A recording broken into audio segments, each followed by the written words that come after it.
Welcome back to the boys channel. We're all back home together, but some of us will never forget what happened. Oh. Boys, we're getting computers! Mate, we haven't done one of these Discord videos in quite a while, but we wanted to get together and talk about, you guessed it, the trip of terror!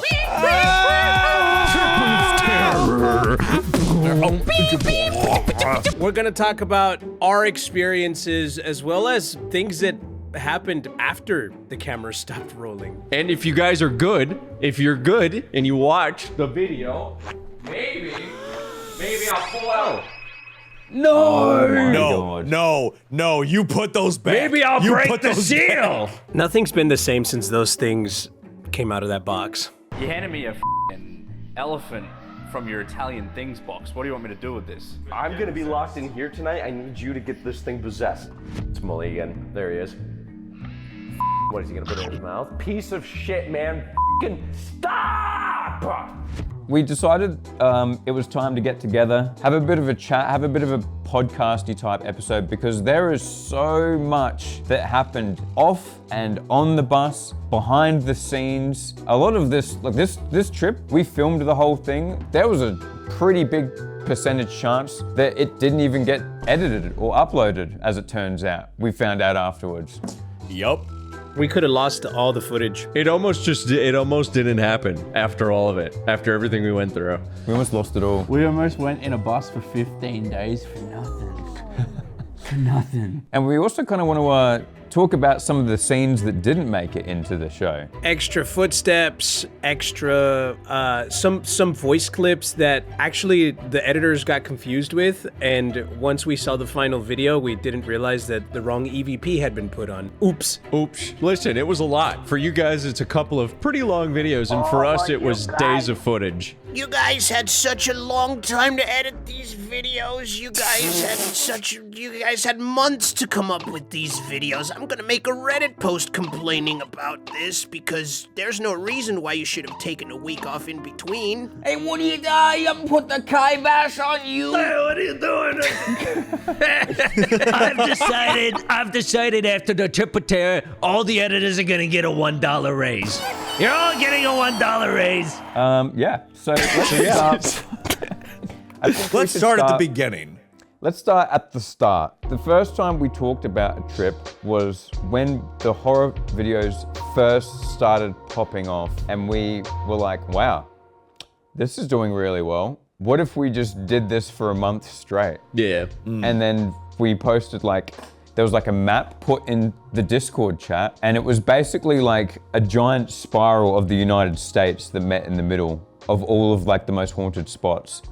And we looked at it and we were like, no, that seems stupid. And then we didn't talk about it again for 3 or 4 years, I don't think. Now the time, I think the time that we posted that was immediately after the Asylum video, I think it was before we went to the Conjuring house. Because I remember when you posted that, I was terrified. This was when I was new to horror content. I saw that and I was like, I hope this shit never happens because I'm so goddamn scared. I don't want to go to these horror locations because I don't know what will happen. I don't want to see a ghost. I don't want to be possessed by a demon. Especially after the Lighthouse video was so hectic too, eh? That was a really hectic video, and we were like, It just seemed like the cost and everything involved was and also just having 5 places, they all need to say yes in the same 2-week gap, I think. It just didn't really seem realistic at the time. We're also playing with a couple ideas. It's also a fun fact that you guys don't know is the locations that we did on the Trip of Terror weren't. They were all sets, Hollywood sets. It was, yeah. Oh no, Every they single were one all of fake. them. Yeah, they weren't real, dude. But I think something that we do a lot that obviously you guys would never see with the finished products is fake every footage. We fake everything, obviously, but also when we're not faking things, we're thinking of these crazy ideas like the Trip of Terror, and like Josh said, someone will throw it in the Discord and we'd be like, that's cool. And then a year later, we'll be like, hey, what would it take to do this? And then the moment we see it, we're like, oh, okay, well, I guess we'll think about it. If you remember, there was another big thing we were planning before that, right? Which was the dollhouse. Yeah. Do you remember the dollhouse? Yeah, of course, dude. I still think about it. We weren't just talking about it. I ordered all this equipment. We were planning it. We were mapping out houses and stuff to do like the live streaming reality show where we all live in a house for 2 weeks. And the chat could control, they could take away furniture and add things in and release bees, I think was one of the ideas, just release bees into the house. They could run the appliances. Yeah, so like they could run the appliances and make the coffee machine just pour onto the ground or control everything. I knew about the appliances. I didn't know about bees. Ah, the bees! So we talked about that and it ended up just being like one of those things that would take 2 years to plan. And it was like a huge expense, we weren't sure about it. And then at some point we started talking about the trip of terror again. I think it was when I stayed at your house, Juice, in Florida, and we were we started talking about it in depth. We got into like some crazy insomnia. Yeah, we were just, I think it was sitting there and actually thinking about like, okay, well, how do you make this possible? Because I feel like with an idea like that, you look at it and it's really fun. And then the moment you think of the logistics, you're like, this is not possible. How do I make it possible? It's not as simple as just book these locations and drive your bus around. There's so much logistical bullshit, nightmarish shit that goes into it that no normal person should ever have to know about or even experience or to think about. That's why we hired somebody who could do that. Exactly, dude. Stupid shit that you never think about. It also helped that by then we'd actually started pulling so much revenue from the boys channel that was within the realm of a return on investment. I remember the first time we all seen the budget for the first time. We were I threw up. Tour buses cost that much? Bus drivers getting paid that much? Well, just to get us into this trip, basically what happened is we started seriously talking about it. We put a plan together, something that made it unique. Originally, the Phasmophobia setup was supposed to be on the van. It was supposed to be, the RV was decked out like that, but the back of the bus was supposed to be like that. Considering how much the bus costs and talking to the bus company, we were like, look, it's better to just get a trailer. Yeah. So the next problem was, obviously, Eddie had just started a fresh new family. So it was like, can we drag you away from your literally brand new baby for 2 weeks? What was that like, Eddie? Well, that was hard for me. Melody had just gotten sick right when I left. The day I left, she'd just gotten sick, and it was really hard for me to say goodbye, but everything had already been all set up, and Gabby's like, no, I got this, we got this. We had family over to help and all that stuff, so, you know, it was just hard to leave during that time. And then it was during the time she was like 5 months by that time, and she's growing up so fast. She's literally changing every day. That being gone for 2 weeks is like massive. You're missing out on a lot, you know? It's like, if you're a parent, you know, like they change constantly. But yeah, so being away was, I missed my baby and my wife every day. A small break was planned for me to come see Melody. You left right after like this big hectic night. I can't imagine what you must have said to Gabby when you got home. She's like, how's it going? You're like, yeah, what was that conversation like? Let me tell you. Falling apart. It's all What do you think, Narada? Like, how was the planning thing for you and Lynn? Yeah, I mean, planning with Lindsay was pretty straightforward. It was pretty much, you know, when I'm gonna be gone, she feeds the dogs in the morning, goes to work, comes back, just does the same routine every day. So planning with that wasn't as bad, but it was the thought of like, once I laid down and for like the first night or two, I'm like, oh, okay, this is a comfy bed in the bus, too easy. And then like by the third day, I'm like, I ain't got no one to cuddle. This sucks ass. And then that's not true. That's not true. That's not true. I was in your bunk with a half a bottle of Maker's Mark at one stage. What do you think I was looking for? I was there the whole trip, bro. I was on the bus the whole goddamn time, bro. Front to back. Okay. Hang on, wait. I want to ask as well. You and Lynn's are pretty spiritual people. Was there no concern about like just the spiritual ramifications of going to the most up places on planet Earth, one after each other, and yeah, I mean, Lindsay has a rule with no matter what, like haunted place, location, or any video that I do, I'm not allowed to step foot back into my own home until I cross a line of black salt and she sages me outside before I step inside. I gotta say, the whole black salt line and seeing strange shit, me and Margot feel the same way about strip clubs. It's You see some weird shit in there. You do, yeah. But like, I can't pay the ghost to give me a lap dance. Like that's where you could. We at could. the Shanley Hotel. We could. I don't know. Yeah. I don't know. I Yeah, mean, you guys put like $4 down into them. That's like millions. Before we get into like the trip itself, I just want to say, Oh no. the stress did not end at the filming. After filming, the team was basically totally overrun. Scheduling went to shit. We had like, we got like 4 or 5 channels. We were launching Green Gang while Trip of Terror was coming out. The merch was selling out. It was honestly chaos behind the scenes. Our team was having like meltdowns daily. So Mully and I decided to help out just by jumping in some editing and doing like final polishing cuts over a couple of the episodes. And we snuck one little secret in. Juicy. Now don't say what it is. I'm not, but Juicy, I'll give you a hint, okay? Okay. We snuck one. Episode- Hang on, wait. We snuck one thing in, and if the first person to find it and tags the boys' socials, I'll send you $1,000. I'll give you a hint. Goat. That's our only confession, by the way. We're clean up. This is the problem when you give me and Josh creative control. Like I think the funniest part of all the videos was when you dropped the camera at the Queen Mary when we were doing the Ouija board, and I looked at you, bro, like I was so serious. Sorry, King.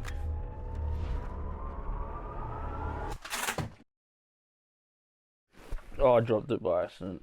It's just right here, though.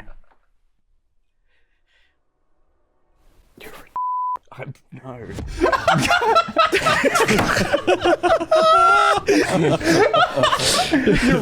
It's just the way it looks at you, man. That's like the opposite, bro.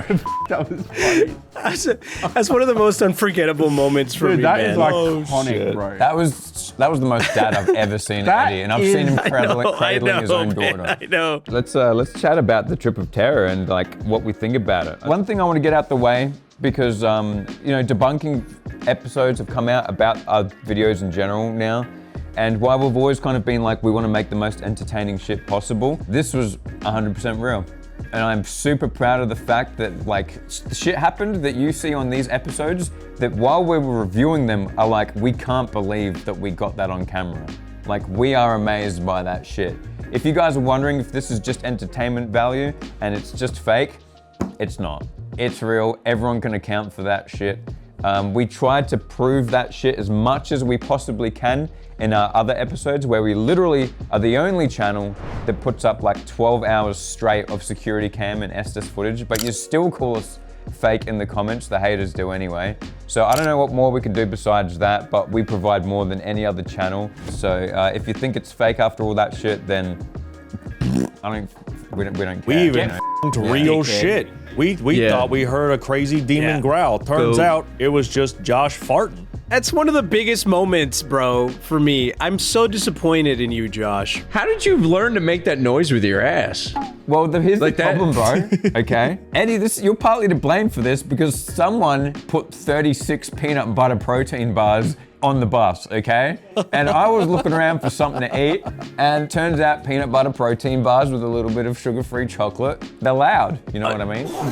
The thing I don't think everyone's thinking about here is the fact that we now need to go through every haunted video we've ever made and account for how many times the paranormal activity can be attributed to Josh's asshole. No, dude, it's not just Josh, bro. Remember how Alana gets pretty bad too on those shoots? Alana's, it's a family thing. You both of you, we need to go back, review all the footage. Who knows if any of it's been ghosts? We need a methane You could have detector. told me, bro. Like, I have gastritis. I keep Tums on me. Like, just let me know. The reason why we didn't upload all of the security cam footage on members like we usually do is because this time we recorded each individual camera instead of like a screen with all of them. It was each individual camera for 12 hours. And on top of that, all the resources for the members' content was used on polishing up the Unhinged series. Yeah. So we just did not have the manpower to do what we normally do. It would on have members. been if you wanted that, it would have gone from a week delay to a 3-year delay on getting this shit out. We missed an upload in the boys channel the first time. Not ever, but in a very long time. just because it was that. And I think it was much hard. needed. Yeah, totally. I think it was much needed. The reason for that is because the footage wasn't uploaded during the trip like it was supposed to be uploaded. And then that resulted in Doze didn't know about this either, but that resulted in Doze taking the hard drive with all of the files on vacation directly after the Trip of Terror, traveling around the world. Unbeknownst to him, he's carrying around the entire footage across the world. Anything could have happened. X-ray damage from X-ray machines. Get stolen? See Lana's reaction. Alana's She did not finding know. out about this for the first time. She's behind the camera like, You know how often bags, especially when you're like traveling across the country, how often bags get lost at an airport. Or even just like mishandled, like just checking them That's why in. we're saying it. There was like a pretty good chance this almost did not happen, like seriously. Yes, well, we had a lot of time to edit these episodes. Because of circumstances, we were not able to start editing until September. That gave the editors a very limited amount of time to do these videos, and thankfully, you know, we were able to put together the Avengers of editors that have worked tirelessly to make this shit happen. But because of just because of the scheduling and everything, like it caught up to episode 5 where it just wasn't ready on time because all the resources were used to make the first 4 episodes the best that they could be. And if you think about it, like, we weren't just releasing the Trip of Terror. Like, if you've seen Unhinged, you'll know that is good enough to be its own fully fledged episode. We were releasing 2 series at once. You know what I mean? We basically went to double uploads for 6 weeks, which was nuts. On top of having the gaming, you know, we had to slow down the gaming uploads. If you have noticed, sorry about that. They will return to normal. But it's just been hands on deck, you know? We bit off a little bit more than we could chew. But, you know, like Nintendo says, you delay a game and it's good forever, man. You release a good game and it's good forever. So we didn't want to rush anything. Now here's my theory. If we want to get into the spiritual side of things, I think our Trip of Terror was cursed. We were being followed by spirits. The bus was getting left and right. Things were going wrong during the trip. Our brotherhood was on the line. We got mad at each other and we had to resolve and confront each other, and we all came out better for it, but it didn't just end. I mean, the trailer came off of the bus. We've seen the footage, and the bus is going on a straight, we're just on the right lane on a major highway. All of a sudden, the trailer kind of starts fishtailing, and it lifts up on one side, and then it bounces down, it lifts up to the other side, and it breaks off of the hitch, and then the chains also snap off. That's crazy.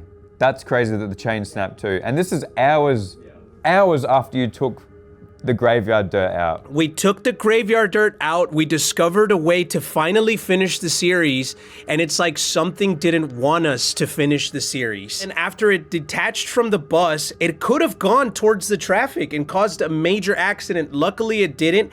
It went over to the shoulder and into the woods. I wonder if one of these guys, one of these spirits, one of the other ones that were with us, heard us say, "Oh, it's our final night with the trailer. We're done with it," and they took it literally, and they were like, "Okay, well, let's," because it was our final night. And right then, the moment the trailer did not have a use, just itself. It was like the perfect timing. All of the equipment, it almost destroyed. Even the stuff like EMF readers, which is a simple circuit board, it destroyed 12 of the 13. They just stopped working. They're EMF readers, they have no moving parts. It was so weird. Everything was If you think about it in that way, something didn't want us to finish the series, right? And it didn't just end there. We thought we had cleansed everything. Like the curse just continued to follow even after that. I think that's one of the things that is really like convincing, is when you get people like Lee being like, he specifically did not want us to do the final cleanse without him. He was like, I like, not a joke. I don't care if it's filmed or not, but please involve me in this cleanse because something ain't right now. After the trailer crash, the bus broke down. Yeah. Remember? The engine light? And the piss tank exploded. Like, it was dribbling. The West Virginia What was it? The West Virginia what? The jail. Yeah, what's it called? Yep. The state penitentiary. What? No, we're not doing You this got again. it. The Wait, state you got it, Molly. penitentiary. You should have learned. I told you to practice for today. The state Yeah. penitentiary. You're adding it to I it. don't know how to say it. The state penitentiary. I don't. Yeah. The West Virginia penitentiary smelt like piss the night that we were there because the bus was just dribbling 5 boy gamer piss out the front. The piss tank exploded and leaked and filled up a giant cabin full of all of Lee's personal possessions. So, Yep. I remember waking up and I'm like, how big was it? And he goes, my boots are full of piss. I can't believe all 5 of us pissed all over his things. yeah, sorry, Lee. Sorry, Lee. Shout out the Sorry, goat, Lee.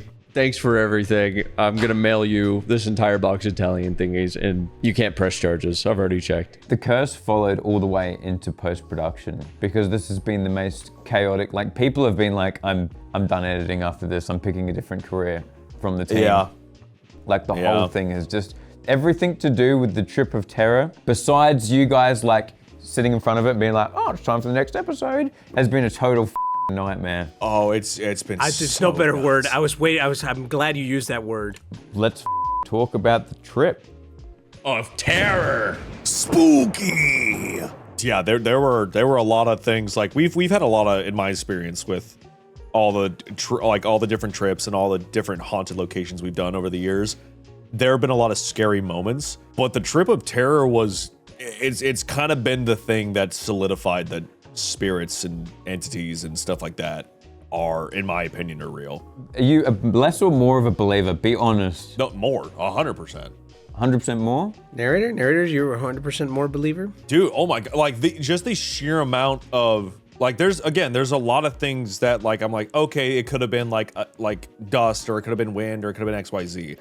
There were certain stuff, especially, and this is also for me, on the very last episode, when we put you, Eddie, into the x-ray machine for the Estes method, shit got bad. That was crazy. Yeah. Something tried to not only separate all of us away from you and away from each other, but me and all the equipment was going off like I've never seen it or heard it before. And then when me and Molly were like, okay, let's be the stupid white people and go towards the thing it's telling us to go to. We went towards the staircase. Yeah. And then we're like, all right, we're here. What's going on? And as soon as we got to the staircase, not only did every instrument behind us go off, but we heard like something ran the staircase, and then we ran away, and that shit was just usually a pretty like protective person. Like if shit's coming, I'll protect someone behind me. You guys. Me and Molly grabbed each other and we ran. Yep. I don't think I've ever been, like, from my perspective, right? I hardly remember what happened because I've never been like in such a trance when we've done these videos. I've done the Estes method plenty of times. This is the one time where like I genuinely felt like I was out of it. I was completely out of it. Like my body stayed here and like I could barely see it, and I was just like swimming in darkness, like almost like in a dreamlike state. It was crazy, man. Dude, it was well, you were walking around. You were walking around in the room behind it and hearing weird shit. Juicy was sitting on the ground. Do you remember when Narada was in the wheelchair and that huge crack happened? Oh, dude. Yeah. Eddie, what was your like freakiest part? If you had to pick one thing that was like, that is something that over the whole trip, it proves it to me. Out of the whole trip, yeah, of the whole thing. Something that proves it, or something that like you're like. Not necessarily proves it, but like increases your percentage of belief. What's the most unbelievable thing to you? Like, what was your standout paranormal moment? Two standout paranormal moments for me, and they were both in the Shanley Hotel. Actually, no. The first one, 3 things. First one, Molly in the Whaley house. I will never forget what it felt like to watch my friend get possessed and literally twitch. Like it makes my stomach turn. Look at his hands. Yeah, he's like fucking like flexing them. In the moment, I felt wrong. I wanted to get him out of there. Yeah. And I knew we had to keep going to, cross the boundaries and see if we can prove something, right? Wild moment. That's one. Number 2, Shanley Hotel. The cards and the dice. Oh my Crazy. god, dude. Spirits, this is the card. 2.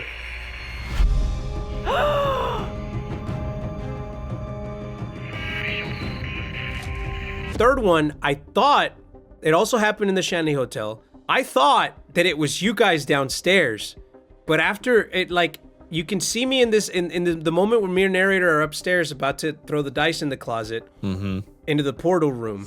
There's a screech that happens. Like something literally screamed. What's that number?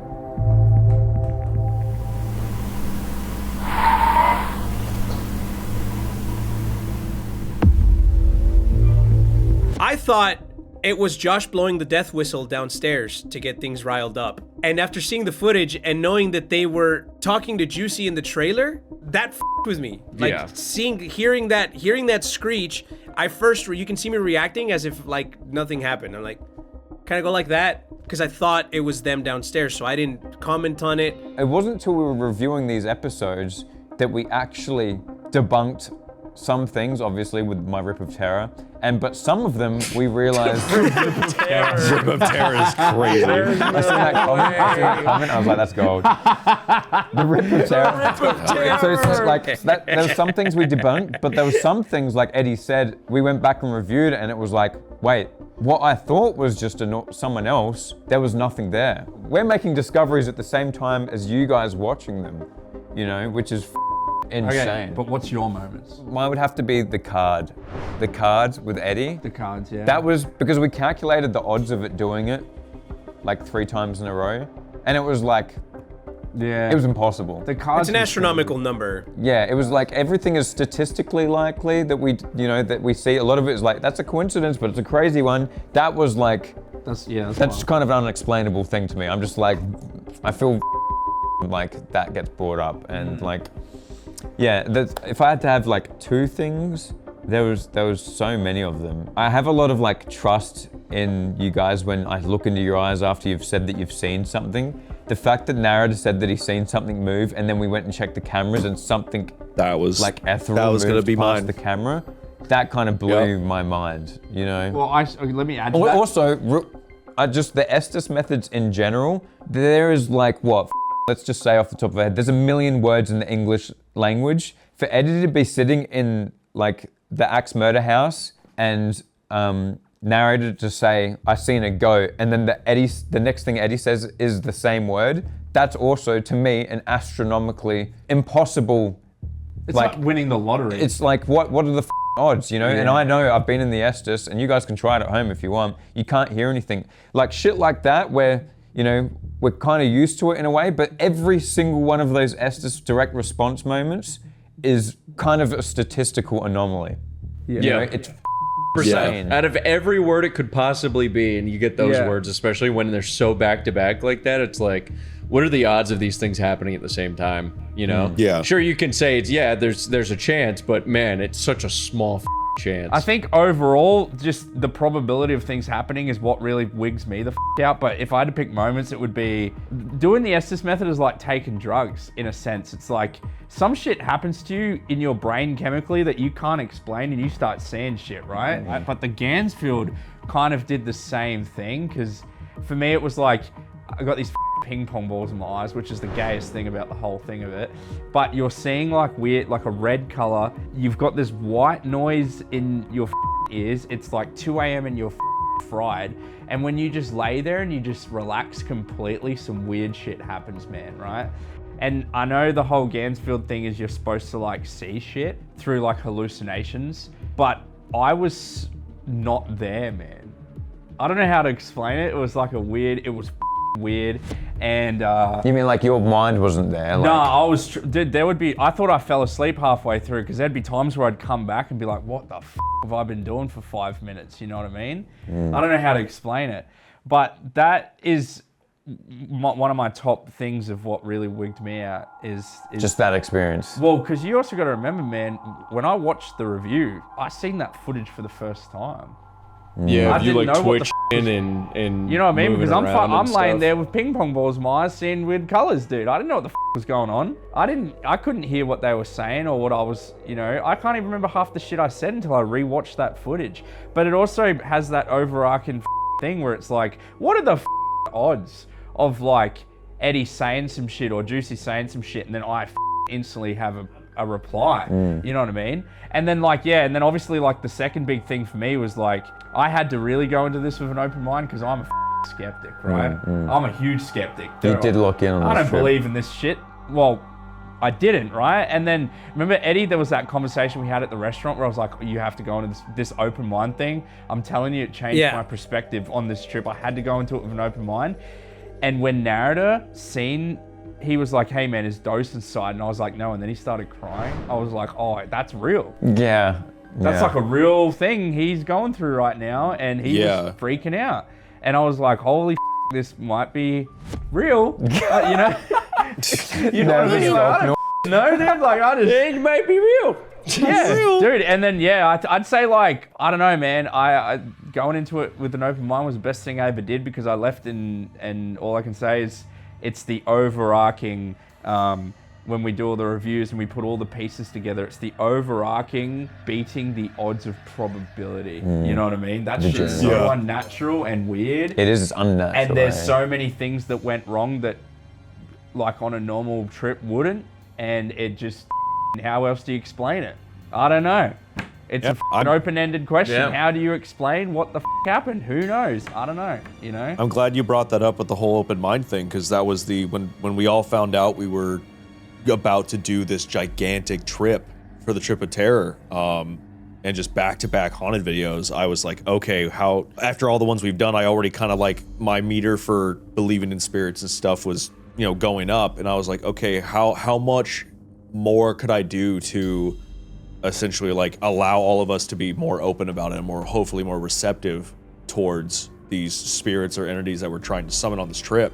And so that's why I had that little booklet, like my summoning and desummoning rituals. Like I was going down like deep, dark rabbit holes on different books, different things on the internet of like what certain symbols meant and like where or how credible they are and all that stuff. And just to see how, like, maybe if we went down that route, or like even if this, like, certain drawing or whatever, if it could change, things that would happen during the trip. Yeah, my top ones, again, obviously, I full on saw a human. I thought it was Dose. Turns out it wasn't, and my brain couldn't wrap around the fact that I saw a person. Like no, not a shadow, not a shadowy person, like a person, and then having everyone around me go, there's no one there. Where that red light is, I just saw like, so here's the red light, I just saw something go like this. No fucking way. That's why I can't accept that I believe 100%, because I feel like I'll break if I accept that that's 100% the case. Like for me, it's like I'm having all of these experiences, right, that happen to us, and like I think about all these things. It's like I have to separate it from my real life. Safety thing. Yeah, it's like a safety thing, right? Because I can't entertain the fact that that's real, because it'll with me in my everyday life, and it would change things. So I feel like I can say that I believe more. Yeah. But I won't say that I believe 100% because that's a very good take on it. I actually I agree with that a lot too, because I was just about to say the same thing, but it differently is like, usually with these videos, I'm like, some haunted videos I go in there, I'm like, I'm just filming tonight and going home tomorrow. Whatever happens, who cares, right? But this is like 2 weeks on the bus. I literally had this moment where I was like, all right, I just want to see what happens if I just go open-minded. If some shit goes crazy, then I'm gonna accept that, you know what I mean? I took all my walls down for the whole belief thing, and I was like, let's go see what happens. It's the one chance to go 100%. This is the one chance for some shit to go crazy, and like people almost died. What about you, Juice? Oh, dude. Honestly, my number one, it's gotta be that first Gansfield, man. Like that, I was like, I put the idea out there, but I didn't know if it'd be good. You know, I don't even know if I remember it correctly. Maybe it wasn't that crazy. You know, when you think of things from so long ago, I'm like, I don't know, maybe it'll just be shit. And to just see Mully involuntarily throwing himself around and just blowing our minds with the responses, genuinely. Yeah. Like, you were saying things that even with the Gansfield method and how it's supposed to work, you just shouldn't have been saying. You were doing things you just shouldn't have been doing the whole time. You weren't talking about what you would see. You were talking about concepts and saying sentences and shit. Dude, that's what I'm saying. The thing is like... And pointing around the room and what shit. I said to you guys in the bus after that video was like, man, this shit looks so fake. People that... But this is what I'm talking about with the whole, like, the odds of shit happening is like, yeah, okay, you could literally go into the thing, say some random shit that, like, you predetermined, and it make a story happen, right?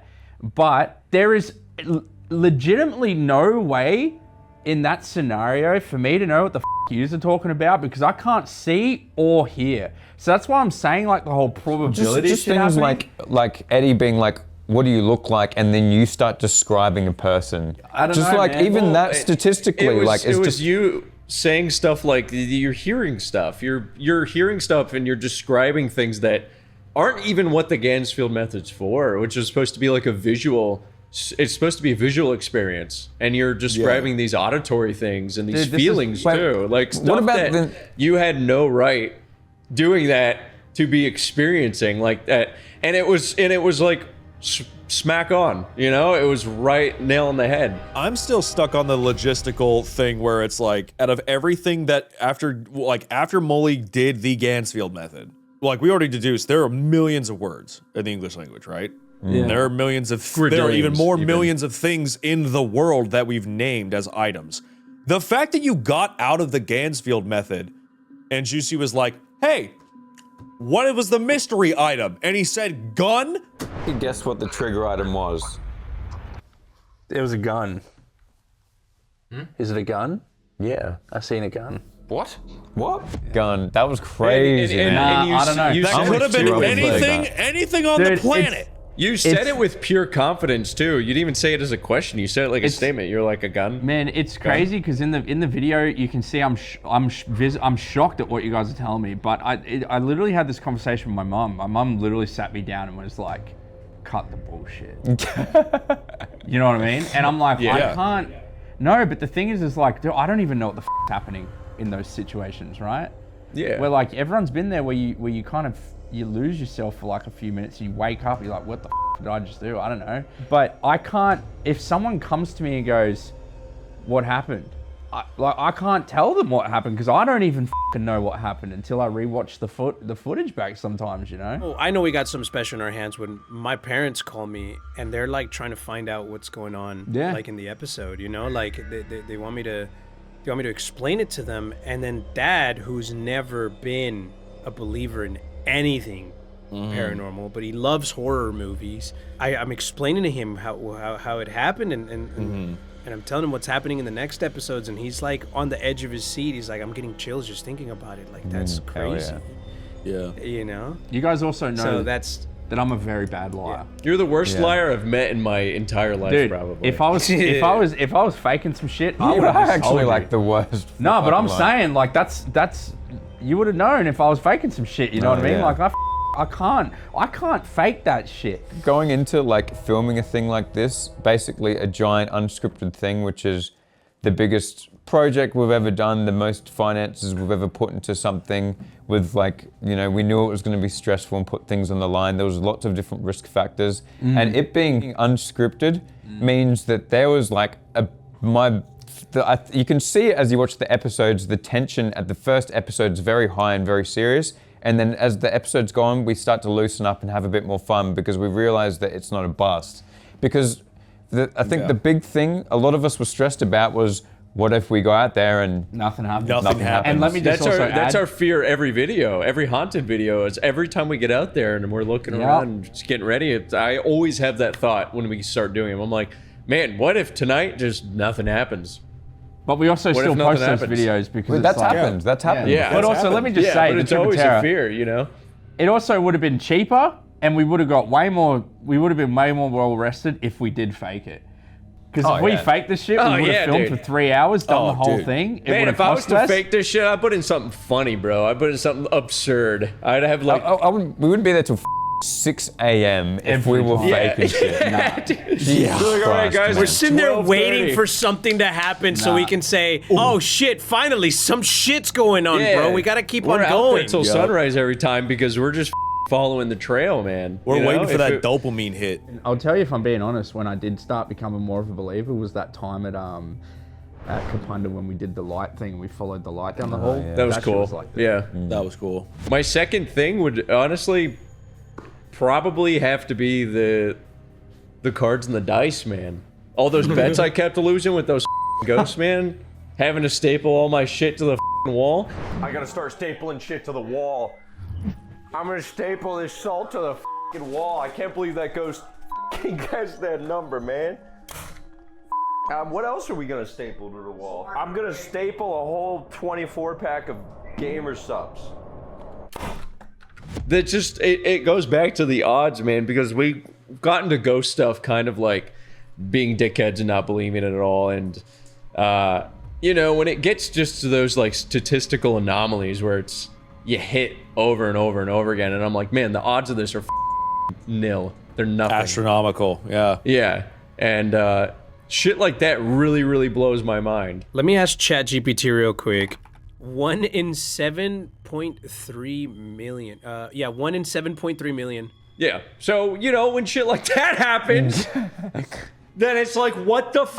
This isn't like an EMF reader going off, like stuff like that. It's like, holy f, man, what are the odds? It's 1 in 7.3 million. I don't know, it'd be cool one day. It would be cool one day if like a ghost would come out like a blue specter and be like, hello, the boys, and like shake You our were hand. right. Well, he kind of in the lighthouse, a blue specter already came out. Yeah, Pretty much but said I want hello. him to say something. Yeah. Like, I want him to actually walk up to me and Appear shake in my front hand. of you and be like, you were Yeah. right. Yeah. If that happens, Hello, I love the videos. just get on voice, just like hang on a second and just FaceTime Charlie as quickly as possible because I gotta get the be message like, across. I told you! Look! He's here! Yeah, how does everybody feel afterwards? Ready to do it again? I'm ready to do it again with a couple main learning decisions. Mostly, I think it depends. You know, like if we didn't do Unhinged, I think it would be easier because we could just basically fly to each location and have basically like a van driven there, just like Phasmophobia, rather than I think it's that living on the bus thing that kind of tore everything to shreds. That's what made it hard. If we did like a season 2 and went all kinds of crazy places, if we like were flown to each location and then like got on something and then got there, 100% I would fucking do that in a heartbeat. A million times. It's the living in closed space. Like, and then it's mainly for me definitely was like the whole like even in my bunk, and I know it's for content, but even in my bunk when I draw a curtain and that's like the only safe space, and then it goes and I go ha. accurate. Yeah. That's Look, what got Netflix. me. But no, yeah, if we flow to every location, I 100% I do it again. Yeah, fly to the location, have catering. You know, I mean, the one of the big stress points was like the Queen Mary. We didn't start until 11 p.m., which is immensely stressful. Immensely, I felt like my head was gonna pop because we just didn't have access, and we had to set up. We weren't just walking in with a camera like, you know, most other things. We were rigging up a ship with cameras, and nothing was wireless because everything's steel. Like, imagine this, right? You got one night there. You have one night, there's no redos, right? You get there, by the time everything's ready to go, it's 11 p.m. You've paid $20,000 for basically 4 hours, because after 3 a.m., everything kind of turns to shit. The sun starts coming up, the vibe's over, everyone's exhausted. So you're basically paying $5,000 an hour for the next 4 hours. Go. Do you know what I mean? You've got to it's your show. You got to make sure that your shit is together, right? Now we had all of the Trip of Terror was planned in a way that like we were supposed to pick locations that were accessible for the trailer so that someone could stay in the trailer. And then we had noodles coming out of the trailer, literally hundreds of feet of wire going to each wired camera inside of the location. We would arrive a few hours before production, gets all that shit set up, puts all the cameras in different rooms, gets the trailer set up, ready to go so that we show up and we get going, right? Now, on top of all that, we had to get city permits to be able to run lines across sidewalks and things like that at certain locations. But the Queen Mary was the biggest hurdle because the parking lot is really far away from the ship. Oh my God, I forgot. Itself. Yeah. So on top of that, the ship is floating on the water. Yeah, it's a ship huge is on trek. the water. The ship is bigger than the Titanic. So first of all, we don't have the cables to run from the trailer to the ship. Second of all, doing it from the trailer would have been a nightmare and probably impossible for the resources we had. So we had to pivot, and we couldn't do this until we got to the Queen Mary. But they let us borrow one of their ballrooms to set up as a station. That was the one that narrator stayed in episode 2. And then from that station, we were able to run wires to specific rooms that we could reach from that space. So that one was a little different than the rest of them. Yeah, and think about it, we had like 10 kilometers of cable, I think. Yes. And this is the rough thing, like, right, Alana and Dose film, like, they get there, immediately they're in the thing, setting it all up, you know, sweating, running around, trying to work out, because you get to these places, and some of these places are like, you can't do that. And it's like, well, we're doing that shit, so work all of that out immediately after it's done, like, literally plug in the last thing. Now it's camera time. They grab the camera, they follow us around like this for like until 6 o'clock in the morning, and then we have to leave now. Like, we have to leave now. So after that, they put the camera down, we go to sleep, they run in, start taking everything apart, and then we will wake up on the bus, look out the window and be like, where the are we? And that's... Don't forget that, like, on top of doing all that, Dose now has to, after taking everything down, Dose then has to sort the footage in specific folders on the drive and get all the footage sorted before he goes to sleep. How much footage did we get? Was it petabyte? Oh, bro, 1,000 terabytes. I don't know. It would have been, I reckon, including all the like the BPS, all the. It was amazing that everything came out week on week as it did. Yeah. That was incredible. Bro, I couldn't believe. You know what I couldn't imagine is like importing 6 security cameras, 2 main cameras, 4 other side cameras, 5 labs, and just watching Premiere. Not just that, there was all the EVP. We had all the audio recorders. Every time I played one, I'd be like, oh, I feel bad. Watching Premiere turn Each white lab- and not responding thing pops up, dude. At least 8 mic tracks, 3 man. cameras, because the camera from the trailer as well. Oh, yeah. The camera from the trailer. And then 9 security cameras, so a total of like, a total of 12 cameras running at 12 hours each. All the random little like devices that were recording all night too. Like The editors Having to are sync up handy every cams. clip. Anytime Alana and Dose start and stop, The have editors to were the real resync MVP every because audio. you'd plug that hard drive into your computer and the computer would just shut off and be like, nah, I'm not doing that. That's so terrible to think about. Wait, how many hours of work did you do? I think over the 3 weeks was about 400 or so. So 400 in 3 weeks? I think it was about at least 100 a week, yeah. About 100 hours a week per person.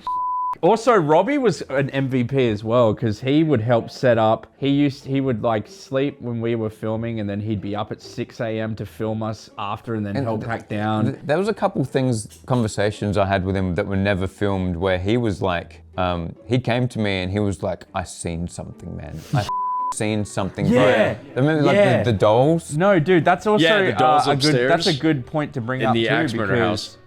Robbie has never done this before, and he was a full skeptic. And then he's even post Tripper, he'd come over to my house and we'd sit down and reflect, and he'd be like, what happened? He is a full believer now because of that. I mean, he says it in the Queen Mary video when he takes over the security thing. He turns to the camera and says, like, this shit is real to me. Yeah. You know? Yeah, no, he's a full believer now, and he... So crazy. I kind of want to close this video out talking about some of the things that weren't able to be included or that ended up not getting included for whatever reason on the Trip of Terror. The first one, I want the editor to show a clip of this. It's the moment when we're in the Axe Murder House and you guys are all setting up inside, and Josh and Mully are upstairs, and there's clear as day footsteps running up to you guys. But I just want to say something real quickly, actually, that I totally forgot about. You guys might have noticed that that episode in particular has a bit of a different structure. Oh yeah. Right? It has a bit of a different... I was just about to bring that up, yeah. Yeah. You might notice that instead of doing the usual intro walk around tour type thing, the whole thing is basically an animated voiceover. And there's a reason for that, right? Now, one of the things that happens a lot in that episode is corrupted footage. You know, we lost both the handy cams, I think. We lost one randomly. Narrator dropped a camera and it corrupted.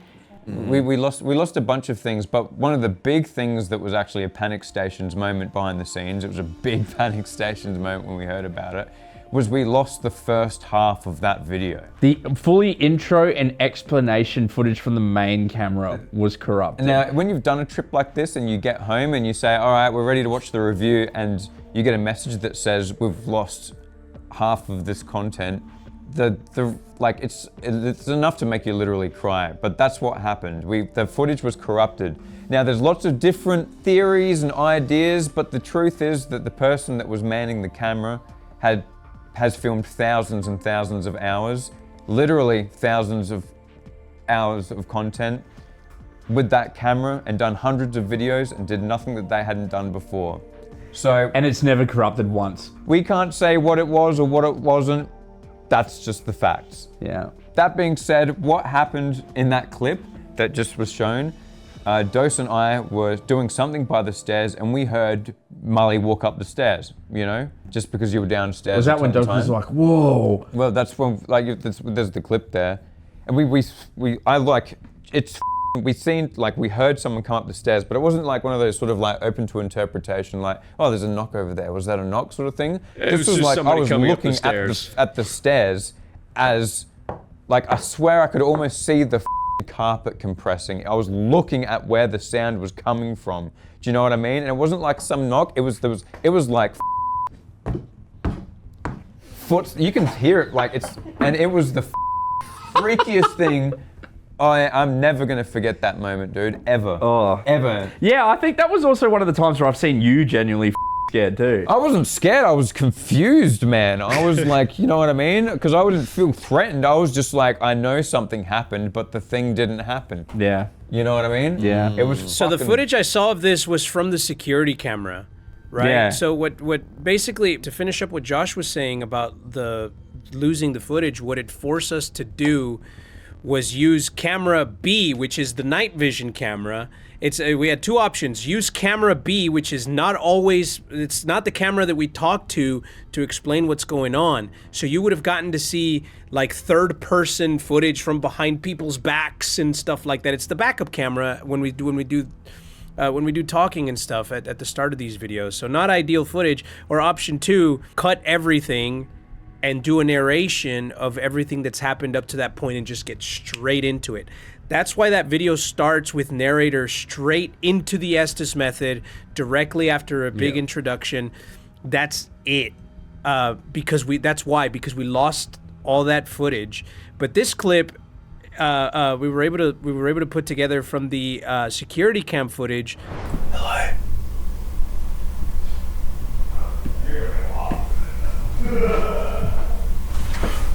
Please be someone, please be someone, please be someone.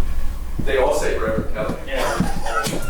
Oh my God, dude. What was that? Oh no. What was that? Oh no. There's someone walked up the stairs and we looked down here and did any of you come up here? No. Oh man, that was actually someone walking up the stairs. What happened? That was someone walking up the stairs, man. That was like top step. Why didn't we include it in the episode? It just didn't fit right. It just didn't fit. Narratively, it didn't really fit. Like when the Trip of Terror is a little different from the other ones because we really wanted to focus on really telling like a fluid story, like above everything else.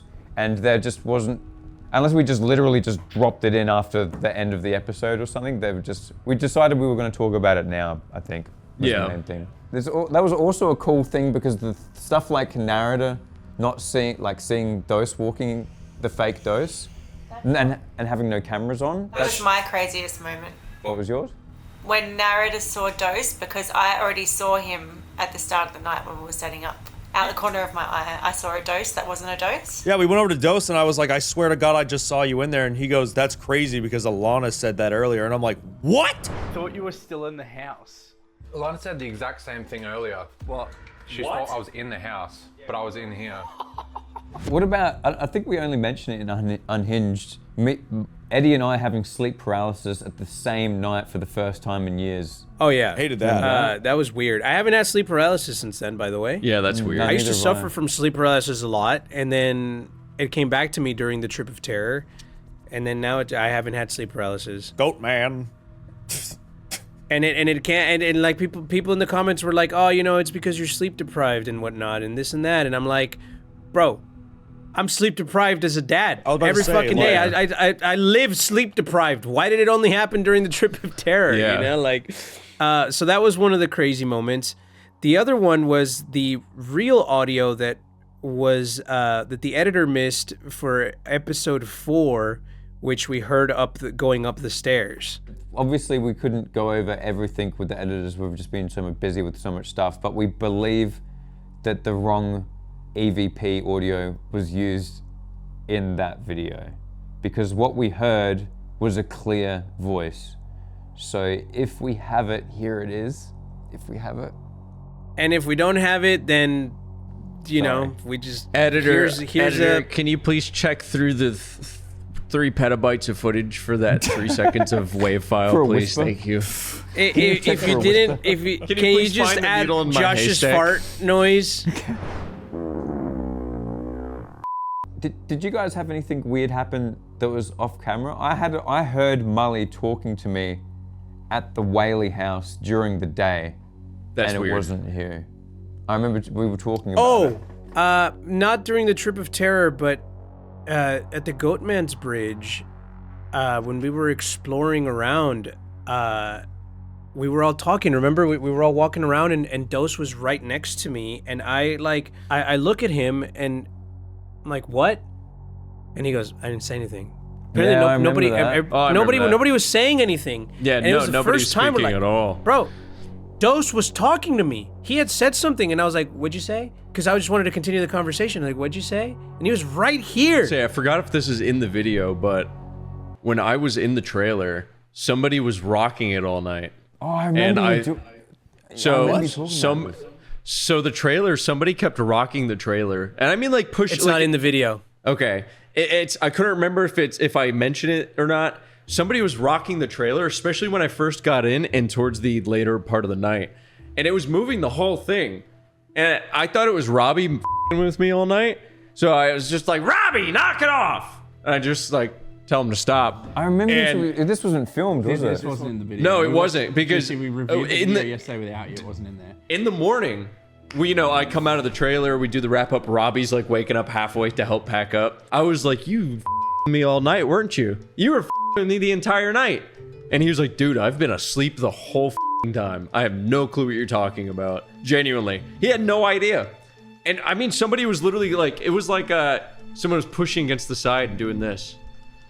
And just like rocking the whole thing.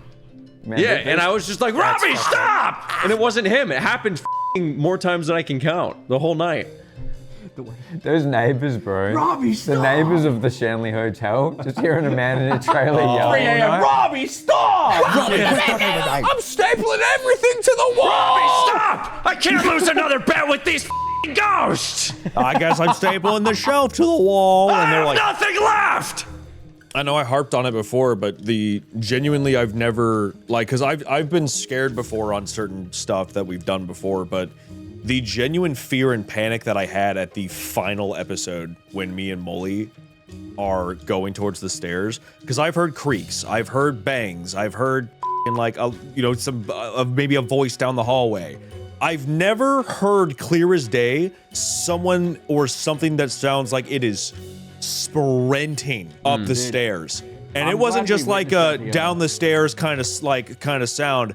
It sounded like it was on the one level below us, sprinting up, and it got closer. I hear you right outside. Just move it. I'm waiting for him to take him. Run.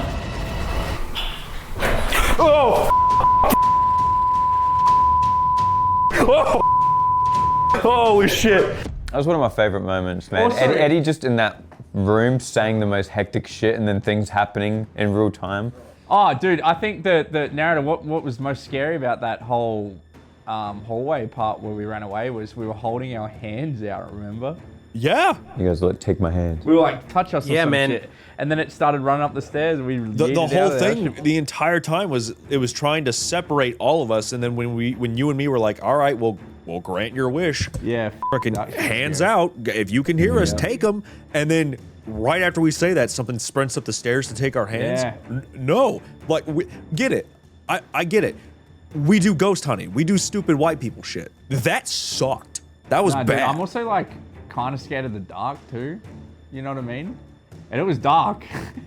And all you have is like... all we had for any kind of visible sight while we're going down is the little handy cam. Yeah, we're looking. And we had it it was an flipped outlast around. moment, narrator. We had an outlast moment. You know, we could only see in front of us by bringing up the handy cam, and me and narrator are both peeking into the viewfinder, and then we're putting it down, and there's nothing. It was f***ing crazy, man. It was bad. It was bad. There's one thing I want to mention really quick. I know we said we didn't want to go over comments, but this is something that kind of blew my f***ing mind, right? When Eddie's in the Estes method in the Sally house, and yes, we mentioned it wrong because it was written wrong for half the series. Somebody wrote Saley House in the trailer. It's not our fault. Yeah. They stitched us up. People were out for us. There's people that wanted to do us That's not what I'm talking wrong. about. That's not what I'm talking about.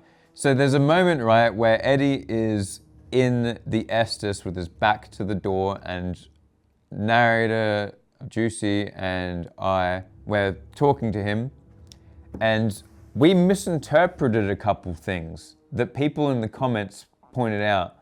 So Eddie starts talking about God. Everything starts taking like this godly reference, right? And he says 7, which I incorrectly thought there was 7 circles of hell. There's 9, right? Right after that, he says Michael. What there is 7 of is archangels. Of which Michael Son of a is one bitch. of them. So 7 and Michael actually makes more sense. I was going the wrong way. So he says God, 7, Michael. Kind of crazy, right? Later on, Eddie says Steve, which is pretty funny. It kind of breaks up the seriousness. It's a great comical moment. You know who else we talked to? Named Steve at the Goatman's Bridge in the Estes method. Of The which evil right guy, beforehand, Steve. Eddie says goat, and then he says Steve. Oh. Damn. The goat man's name is it not Steve, or it's one of the rumored things at the bridge? It's believed that the goat man is or that the evil guy is the one who they call the goat man, Steve. Oh Eddie my says God. goat. Narrator says, "Why are you showing me the goat?" And Eddie says Steve. What? Yeah, there was like 15 comments pointing this out in the video, and I was like, crazy. It's one of those things where like we wanted to keep the references and everything that was happening story-wise to the Trip of Terror itself, right?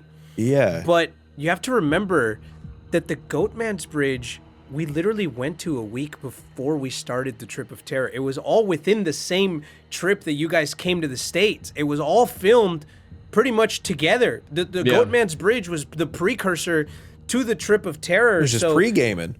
Yeah. And we did a summoning ritual at the Goatman's Bridge. We did. Something could have followed us from there to the trip of through the Trip of Terror also. just saying Steve is one thing, but the fact that we talked about goats constantly for some reason at that house, the whole time, Insane.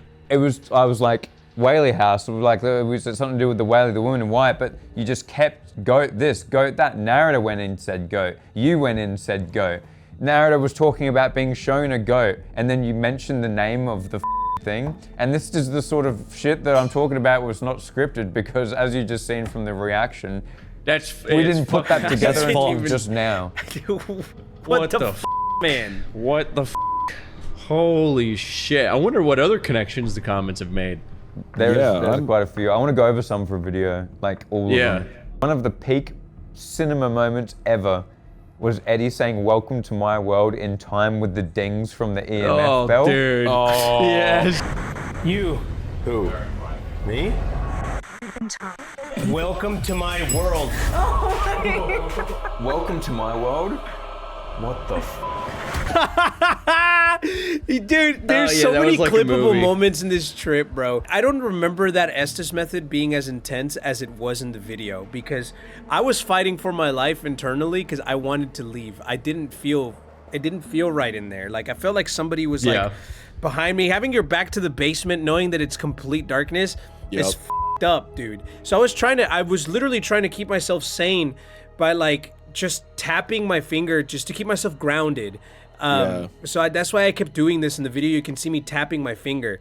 I'm just like trying to keep myself grounded so that I don't like fall too far into the dream state. You know what I mean? Like I did at the prison. Yeah. What about narrators Estes upstairs? Man, you had a borderline panic attack. The tea party from hell? Yeah. Hated that. Those were the two like worst parts about it. Was once it got to like the end, I genuinely felt like I knew I was sitting straight, but it felt like I was like tilting. Oh, dude. And it wasn't. Bro, it was like slow tilt. And the other thing was that really freaked me out was like, the goat was one thing. The fact that halfway through, I genuinely felt like somebody, like when you have the feeling of like someone's watching you, right? Yeah. But having that feeling of somebody, like I'm sitting on the ground. And if I like looked up, I felt like someone was just like this, staring down at me. Oh God! And just looking. Yeah, that's kind of how it felt when I was in the Estes later on. Yeah, in the basement. It just felt like someone's just like right there, just staring at you. Yeah. Also, the Tea Party from Hell sounds like a Michael Jackson's Victim case. Tea Party from Hell. Damn. How about this? I want to ask you guys, what do you guys think is the most haunted location from the trip? What do you think is the most f***ed up place? The prison. The prison. You reckon? I feel like the most f***ed up place for me, in terms of f***ness, is the Axe Murder House. Yeah. I mean, the story. Well, in terms of what happened, yes. Yeah, but like how it made me But I also felt, wasn't in there. Yeah. How it made me Axe feel, Murder House was definitely probably- the prison. I feel like the Axe Murder House was my favorite place on the whole trip. There's this very distinct feeling there because of how just strange and morbid what happened to those people is. It's You know, weird like the story. townspeople picking apart the corpses before the police have even arrived, and there's whole thing's like, like a they're badly smoking written cigarettes, Going in- moving around going dead in- kids and shit. Going in and seeing the actual nicks out of the roof from the actual axe is f***ed up as well. This up. Yeah. The whole thing- story-wise, that whole I actually think the Shanley Hotel, I take that back. The Shanley Hotel is, for me, the most haunted place. I agree. It's the most haunted, but I wouldn't say it's the scariest. Do you know what I mean? It was like a smart haunting. It was like just a communication ritual, which The Queen worked. Mary, for me, I think the guard is, the security guard is the way he put it, was this place isn't so much that it's haunted, it's haunting. Yeah, I agree. And to me that place was one of the most beautiful, like creepy, amazing places I've ever been to, and the shit that happened to us there, like I have fond memories of. I didn't feel anything malicious or anything bad that happened there. I think the Queen Mary has stuck with me more than anything else. I think Queen Mary coolest, Axe Murder freakiest, most like interesting, demonic. right? Yeah, and the Shanley was the most haunted, like activity-wise. I think the prison was the scariest though. Yeah, the prison. Oh man, you gotta remember the entirety of the prison. Pretty insane, man. Like The entirety of the prison was like 80% of it was us like exploring and sometimes hearing things and this and that. It was the last 20% of that video where shit like finally went down when we finally went upstairs. even that woman replying to us when we were walking back. Yes. Oh my god. Oh, I Like forgot that. about that. I forgot about that shit. Something just yelled. Thank you. What the f That was someone that? coughing. What the f was that? Thank you. That was someone coughing. What did that sound like, Ed? That was a first for us. That never happened in any other I video. forgot about that. Yeah. Like we said, hello, is anyone there? And a woman literally like scoffed like, and there's nobody else there. And everyone heard it. It wasn't like a quiet thing either. Like you didn't need an EVP. It was just someone doing, it sounded like an employee had came back and was in one of the rooms down there. Just Yeah. kinda, So much to the point that we went back and asked everyone. Yeah, we asked everybody. So there was 2 employees that stayed with us that night, and they were at the entrance of the prison, nowhere near where we were, right? It's a prison, so They it's went like up to- there's only like one entrance really into that area, and it's all kind of like way sectioned off where they were at. They went up before narrator got in the wheelchair. They went up there to check on us because for safety reasons, this being up there, you guys maybe you guys don't remember this, but fucking hell, it was like 100 degrees plus in the top floor because it was the middle of summer and hot air rises and there's 3 no a.m. AC in just there. sweating, So bro. so humid and hot as balls in the top floor. They were making sure that we hadn't had a fucking heat stroke or something. So they went up there for a brief moment to just check on us. Yeah. But continue, Juicy. It's just that, man. That was a first, man. That woman like making that noise or whatever, like They left through a different hallway, right? And then we hear the woman replying from over there. So we go up to them and they we're like, weren't with us at this time because we were on the bottom floor just walking back that way. That was when we were walking back past the cafeteria in that big hallway. Yeah. They hadn't even been with us for right. they were just gone. They weren't even with us at all. I can't even remember how it happened. You know what else was Yeah. crazy? When we were filming that, and they were using the place as like army SWAT drills at the same time, and we're walking When we along first and they're, showed like, up, doing, yeah. they're doing like hostage drills and shit. And Oh we're yeah, like, when we were doing the tour. Hi. Like active SWAT and prison guard training happening. Yeah. Well, they were doing the training because we had to get out of there quick because at like 7 a.m. they were going to be holding prisoners in that prison. They were transferring people, so they were going to be temporarily holding them in that prison. So they needed guards and people who were ready for any riots or anything that could happen. Oh, can we also talk about? You just reminded me of like behind the scenes stuff. When we went to the Queen Mary.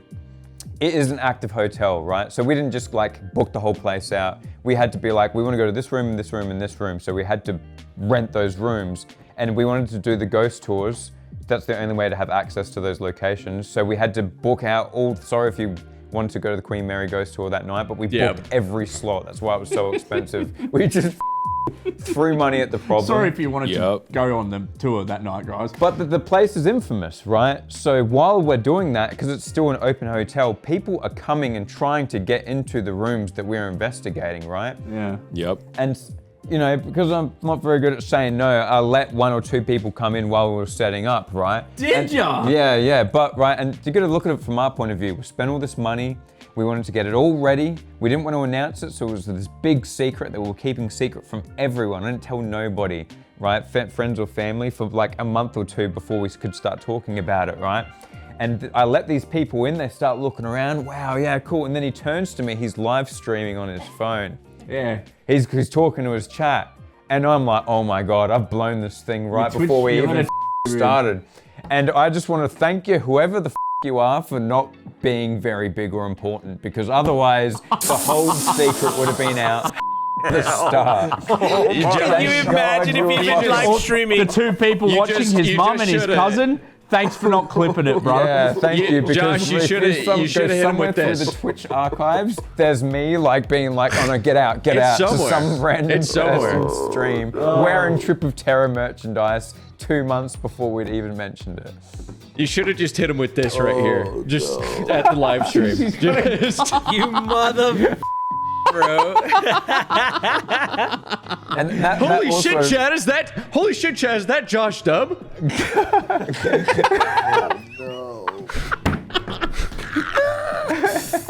you for not being bigger. And that's another thing as well, because we were so serious about keeping it secret.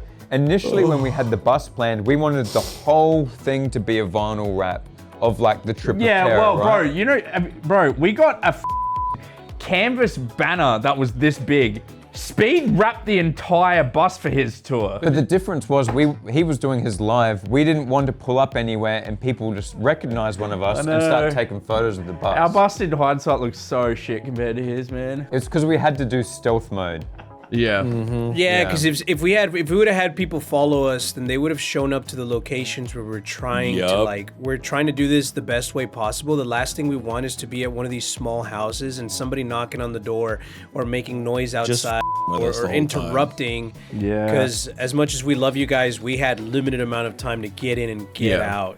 Because we've done videos where fans stand out the front and yell and scream and stuff like that, and it's tough, you know. Sam and Colby one in Australia when the prison. When we find out it was like an episode of The Walking Dead for all these little 14-year-old girls that were waiting for Sam and Colby. They're like sticking their hands through the gate at the prison we went to. The fact I that there's had an a actual terrifying Discord. moment that night with them, man. I had the scariest that night, dude. I went out by myself mid-investigation to get something from the van. And you know, it's like a castle courtyard with this big wooden door that's closed and all the fans are beating on the outside like the serfs of a kingdom trying to break down the door. Hey, you got to explain like what was happening there. Like we were doing an investigation with Sam and Colby, and all of these fans somehow found out the location. We're just mobbing outside of it. And I go out mid-investigation. Like the Pope in the Vatican, bro. Yeah, I go out mid-investigation, dude, and it's dead quiet. It's just me out there, and I'm like, maybe they're gone. And I look over, and what do I see between the cracks of the stones, between the cracks in the door? Eyeballs. Not even kidding. Eyes. Eyes looking back at me, just in the dark. I'll never forget, dude. The shadows moving and eyes looking at me through cracks of the doors. Dude, the greatest. Terrifying, dude. No. The greatest moment of that video is when we get into our van and we left first. I'll never forget the disappointment. When there was a teenage girl and her mum like, oh, and then she sees me and she goes, oh. Yeah. You know, a girl started crying when she seen me. It was weird. Anyway, yeah, we got to end this video. We've been talking for 2.5 hours. The Trip of Terror, boys. What a journey. Holy what a journey. So much. What a journey. And it literally couldn't do it. Couldn't do it without you guys watching the videos, becoming members, buying the merchandise, buying the hot sauce, this and that, supporting all of us.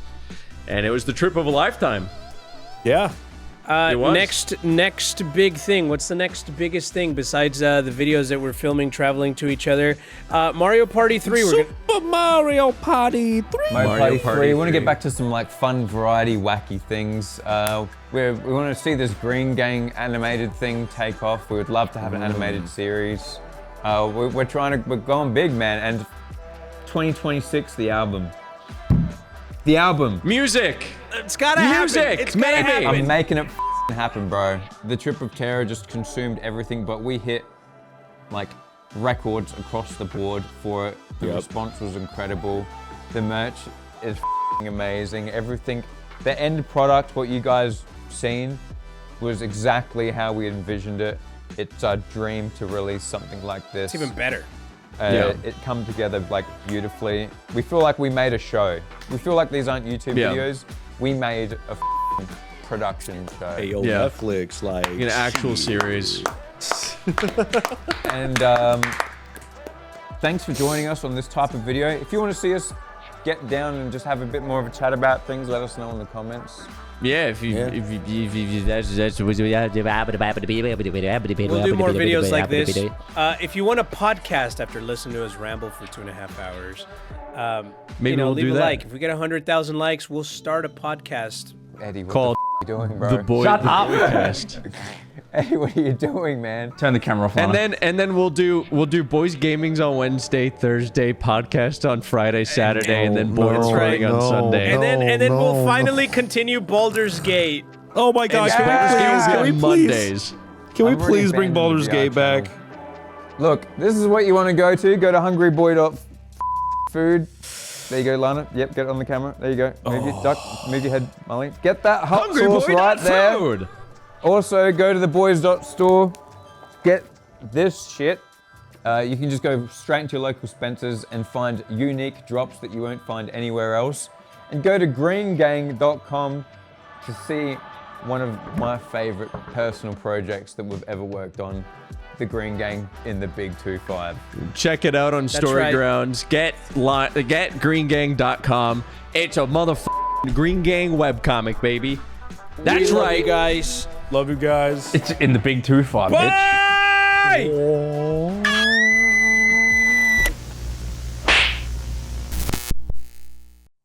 What was the other one, Juicy? The Benini?